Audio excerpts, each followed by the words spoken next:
The DP accuses the government, in cooperation with the prosecution and the police, of imposing a criminal system in violation of the law. Minister Blendy Closey says there has not been enough done in the development of the tourism sector, while calling it his greatest challenge. Kosovo's President Hashim Thaçi has called for the resumption of dialogue between Kosovo and Serbia.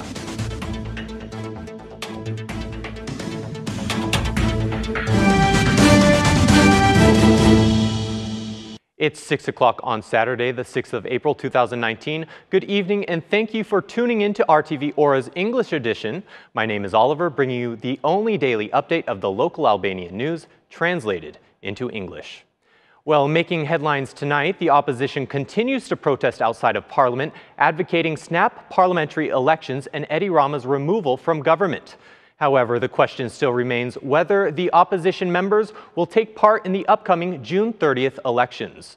Unlike the Democratic Party and the Socialist Movement for Integration, the Prime Minister Edi Rama continues his electoral meetings to persuade citizens to vote for the Socialist Party at the ballot box. Along with the Socialist candidate Pierin Dreu, for the municipality of Lej, Edi Rama sought support from Torovica residents. Irony would characterize this meeting as the Prime Minister went face-to-face with many of the voters who voted for the opposition. Prime Minister Rama outlined the workings on the Torovica road, which he promised would be ready by the end of the year, while also announcing the launch of new construction projects between Shëngjini and Velipoj and Milot and Baldre.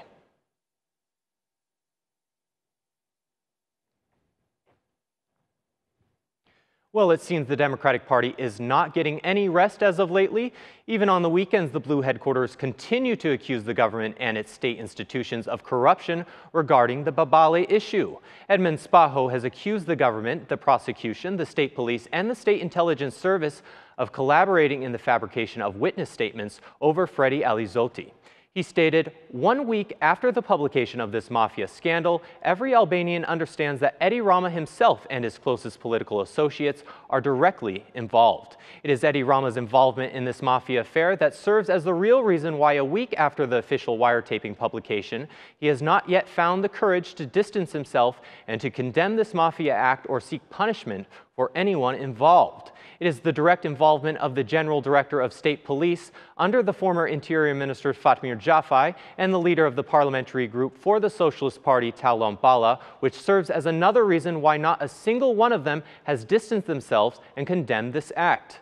Spaho said that the Prime Minister Rama has replaced the rule of law with a criminal system. The proof of this cooperation, according to him, are the new appointments in the Fiert Police Department. Meanwhile, the Democratic Party has continued to garner the support of citizens to remove Edi Rama as soon as possible from government and to reestablish the rule of law.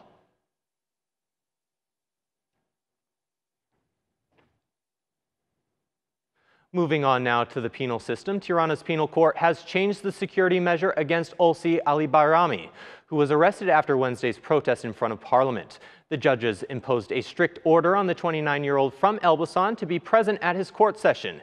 He is accused of engaging in violence against police officers. After the trial session, former Democratic Party MP Luciano Bocci, who was present at the trial, described police actions as purely partisan in a statement released to the media. The 29-year-old involved in the clash with protesters was reportedly wearing a black hoodie and allegedly infiltrated the protest after being bribed by police. Alibayrami has been charged with opposing a police officer, duty-based abuse, and dismissal of public serenity. Meanwhile, on Thursday, the Court of Appeals left 7 other protesters in prison. There is still no word as to when they will be released.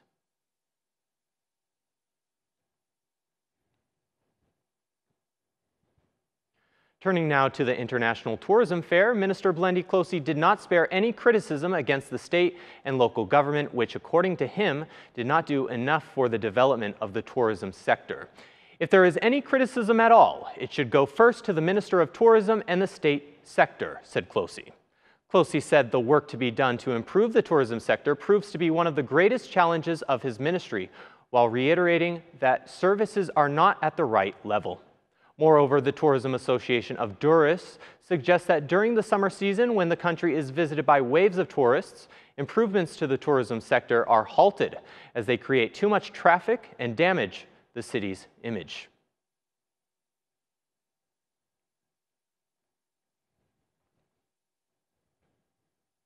The desire to emigrate outside the borders of Albania has never been so strong among student youth. The issues manifested in last December's student protests have raised new concerns for many of them, encouraging them to take any opportunity to leave the country. According to high school students, the reason why they do not want to study in Albania relates first and foremost to the corruption and learning conditions. This weekend, future students chose to attend the Italian University Fair to find new opportunities outside of Albania. According to the organizers of the event, the interest of young people in Albania is growing. There is a tremendous interest among the student population to study in Italy, where conditions are comparatively much better than their home country, but above all, many are seeking specialties that are simply not found in Albania. Italy is one of the countries that accepts most Albanian high school students to attend their university system, but as of lately, Germany and other countries are also being seen as opportunity centers for higher education. According to data, every year at least 24,000 youth apply to continue their studies abroad.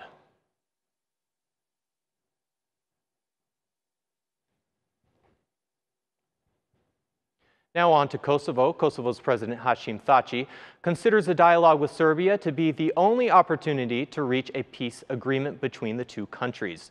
Speaking at the Royal Institute of International Affairs in London, Thaçi stated he is against any unilateral action or conditions for dialogue, repeating his stance against the tariff on Serbian goods by Ramush Haradinaj's government.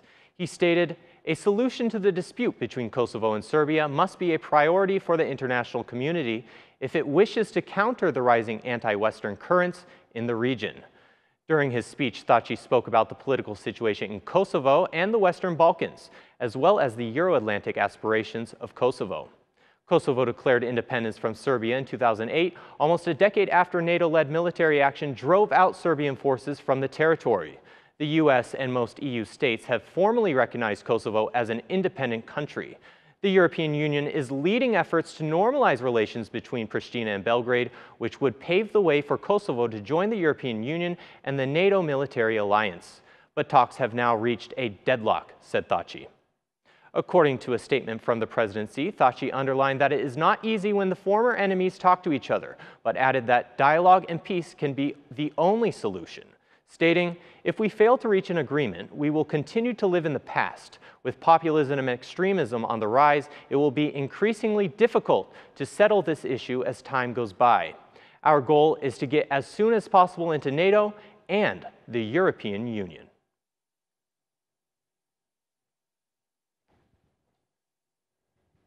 And finally tonight, the Speaker of Parliament, Gramoz Ruçi, met with Qatar's Speaker of Parliament, Ahmad Al-Mahmoud. Ruçi is on an official visit to Qatar together with parliamentary delegation comprised of the head of the Socialist Party parliamentary group, Talon Balla, and several MPs, including Vilma Bello and Musa Ulcini, as well as the Secretary General of the Albanian Parliament, Gens Gjonsaj. Speaker Ruçi noted that bilateral relations with Qatar are currently very good. Ruçi suggested expanding parliamentary cooperation through increased contact between friendships, parliamentary committees, government institutions, and private enterprises in both countries. Moreover, Ruçi asked for Qatar's support for Kosovo's Interpol membership and added that Albania is also interested in cooperating with Qatar in the framework of international organizations, stating, "It will be of Albanian interest to bolster the economic cooperation and increase Qatar's investment in strategic projects around the country." Among them, I would like to highlight the signed economic and trade agreements, as well as the actions by the Qatar government in facilitating and lifting visas for Albanians. Meanwhile, Speaker of Qatar's parliament emphasized that the state of Qatar is very interested and determined to expand and strengthen their cooperation with Albania as a friendly country. In the final moments of his speech, the Speaker of Parliament underlined that Albania wants a solution as soon as possible regarding Qatar's conflict with neighboring states.